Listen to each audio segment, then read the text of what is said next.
de los grupos de poder que hay y de los grupos que hay en conflicto, los sujetos políticos que hay, sino sencillamente tratar de con el tiempo que todo el tema migratorio en Cuba se vuelva normal, como es normal en la mayoría de los países, como puede haber un pakistaní viviendo en Londres y no es un problema, él no se quedó, él es un pakistaní que está viviendo en Londres. Ahora ya para la Unión Soviética, para la ex Unión Soviética, todas las repúblicas que la forman, excepto algunas en Asia Central, ya no es un problema de que un ruso esté viviendo en Londres o que un ucraniano esté viviendo en París. Eso es lo más normal del mundo. Después regresa con su experiencia, con cuentos que hacen, a lo mejor con dinero, a lo mejor sin él, como ha pasado también a muchos polacos en Londres bajo la Unión Europea, con la crisis esta que hubo ahora. Pienso que esto es una realidad que tenemos que ir ganando, sacarnos este complejo de nación y exilio. Todos tenemos derecho a llamarnos cubanos sin caer en un nacionalismo excesivo, que cada uno se construya su propia Cuba y que haya siempre una Cuba que compartir entre todos. ¿Ok? Bueno, yo quisiera agregar que a mí me parece que las posibilidades de diálogo no son tan remotas, ¿no? Sobre todo porque el diferendo está focalizado en lo que se llama la generación histórica de la revolución y del exilio. En otras palabras, los viejos son los que están fajados.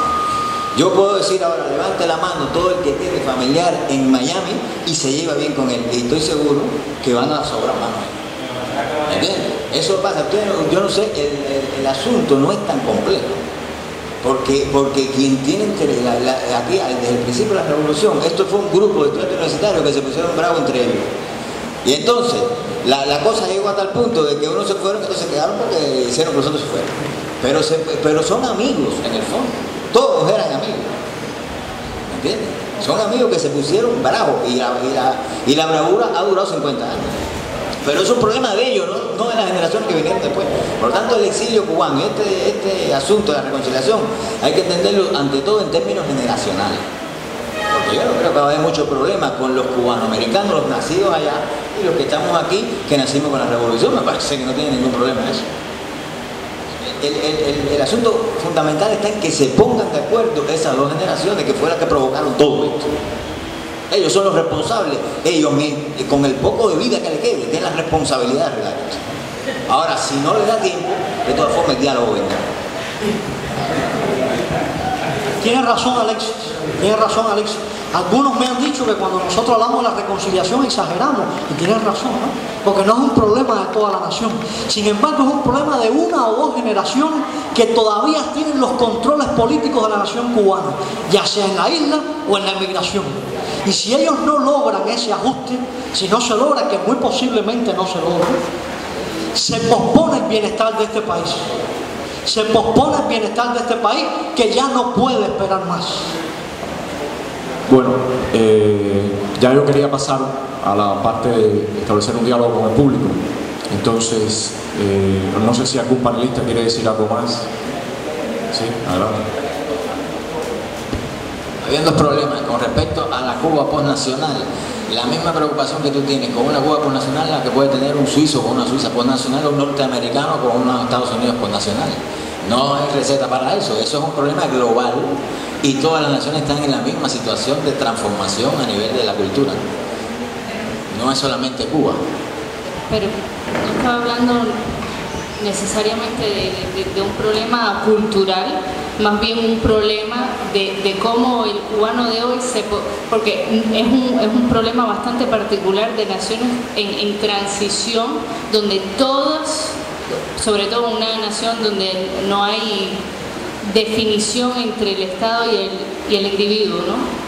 El Estado y el individuo no están separados, ni mucho menos están separados la sociedad civil del Estado, ¿no?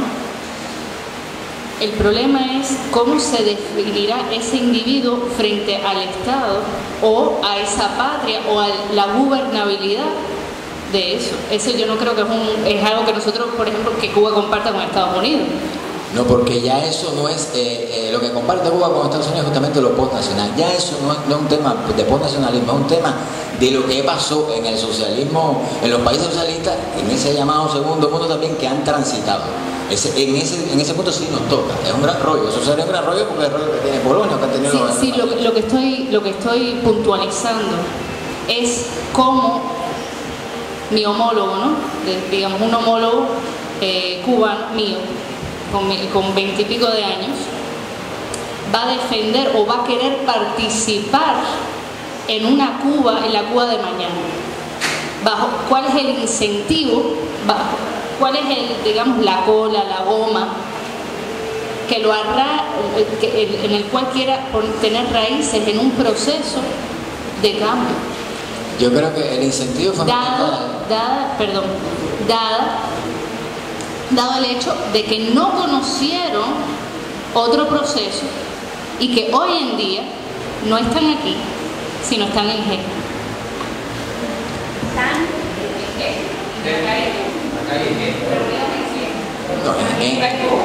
Bueno, hay una parte de la juventud cubana, pero el asunto, yo creo que el incentivo fundamental está tomado, si no lo focalizamos en algunos grupitos, el incentivo fundamental es que el cubano de hoy, tú puedes estar convencido que él quiere cualquier cosa que sea distinta. Ese es el objetivo fundamental, ese es el incentivo fundamental. Cualquier cosa, pero que sea otra. Esa es la primera condición. Y después verás qué es eso otro que viene. Pero tú puedes estar convencido, pero necesitas un... no le importa para dónde. Creo que si en Cuba hay cosas que lo atan, cosas nobles que lo atan, que primero pueden ser materialmente, va a tener un compromiso con los cubanos. Después hay algo también del alma nacional que está muy debilitada, es cierto, pero que permanece y que es fuerte. Hay una cultura cubana fuerte, aun cuando la conciencia colectiva puede no ser tan fuerte, pero hay una cultura cubana fuerte, hay un espíritu nacional. Pudiera haber un proceso de recuperación de su anclaje aquí, en el momento en que tenga intereses en Cuba, le interesa lo que ocurre en Cuba. ¿Cómo compartir lo cubano cuando el mundo es posnacional? Bueno, yo creo que el mundo es posnacional, pero no porque se han desechado las naciones. Ha habido un proceso de globalización que ha hecho que el individuo en sus relaciones trascienda el ámbito nacional y por tanto lo modifique, pero la nación sigue estando presente. Y en Cuba seguirá estando presente y será necesario también, como parte de todo ese proceso universal, reforzar lo cubano. Bueno, es que es un asunto conceptual. Déjame aclarar algo porque yo fui el que trabajó el tema de la globalización hoy. Miren, el proceso, el fenómeno de la globalización hay que entenderlo así porque si no se desconoce. Él mismo, la propia lógica de la globalización genera las alteridades, genera los particularismos. Quiere decir que lo nacional, al contrario, en todo caso se resalta, lo particular, no el nacionalismo, que es una cosa distinta. Cuando se habla de una Cuba por nacional, se habla que esos nacionalismos patrioteros de lo que yo hablaba, eso es lo que se elimina, el nacionalismo, pero no el tema de las identidades, que todo, ustedes ven que lo maneja la gente aquí, en el evento lo han manejado 3 días, el tema de las alteridades, de las individualidades, todo eso es un tema global, de la globalización. La globalización en su propia lógica es la que genera ese sentimiento particular y crea las identidades, nuevas identidades que además que son móviles, que se crean y desaparecen y se vuelven a reestructurar. Es decir, que al contrario, el asunto nacional, lo que se reverdece con la globalización, hay que entender que es una lógica funciona de una manera tal de que está tanto lo universal como lo particular. Por eso les decía que la contradicción fundamental del momento actual cultural es la contradicción entre lo universal y lo particular, pero de manera que se genera por el propio proceso y la propia lógica de la globalización. Ustedes tienen que haberse dado cuenta que antes la gente no tenía conciencia de su particularismo y quien le ha puesto eso en el tapete ha sido justamente la globalización. Piensen para atrás lo que tengan un poco de más edad. ¿Cuándo fue un problema que se usaba velo o no usaba velo en Londres? ¿Quién ha hecho eso? Eso no fue un problema, ese problema es de la globalización. Y es que la gente toma conciencia de su posición y su particularismo, porque la misma lógica de la globalización se lo produce y se lo trae a colación. Por lo tanto, no hay que tener miedo en eso, es una nueva lógica diferente donde se están, digamos que retroalimentando lo universal y lo particular en una lógica que es extraña para nosotros hoy, porque nosotros entendíamos en unos términos de polarización muy claros lo universal y lo particular universal, pero ya no se da así. Ya es un asunto que son como correlacionados, lo universal con lo particular. No hay que tenerle miedo a eso, sencillamente aprender que se trata de otra cosa, algo nuevo que viene a enseñar. Nosotros ya no lo vamos a enseñar. Algo muy simple, en la globalización se ha pasado de la nación de territorio a la nación de flujo.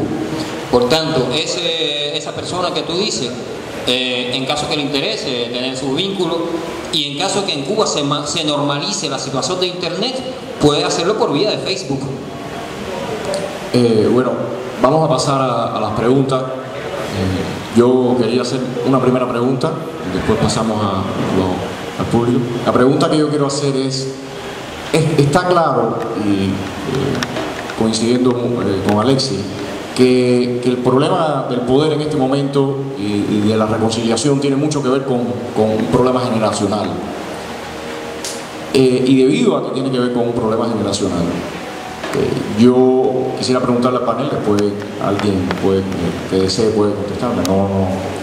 ¿Qué hacer si esa generación sigue atrincherándose? Esa es la pregunta. ¿Cómo romper ese atrincheramiento y lograr que las personas que realmente desean el diálogo puedan influir en la realidad del país?